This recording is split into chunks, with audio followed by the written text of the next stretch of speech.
Imagine something fantastic. Overnight news that a company which hasn't made $1 since its inception, never paid its shareholders a dividend, is worth $1 billion. It's Twitter.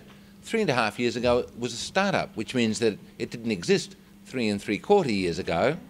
$1 billion valuation means it's worth more than General Motors has been. Proof that the global financial crisis has taught us nothing except nothing. And speaking of someone who's learnt nothing, let's have a look at the Attorney-General in South Australia. His legislation, which he put to Parliament a little while ago, did something remarkable, a 3-step process. First, police name you, without evidence that you can challenge in court. Next, police name your friends, without evidence that they can challenge in court. Then, you and your friends can go to jail if you and your friends meet more than 6 times a year. That was the law in South Australia.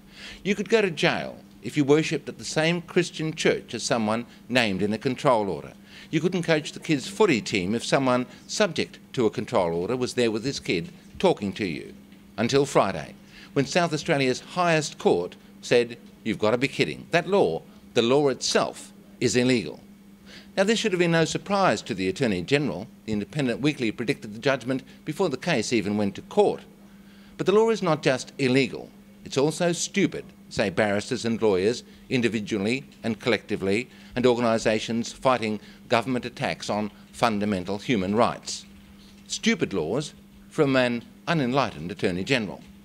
The Attorney greeted the Supreme Court ruling with a statement that proof that his law is illegal was to him a, quote, minor setback, unquote.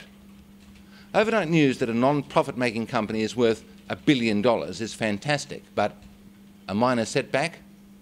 That's fantasy.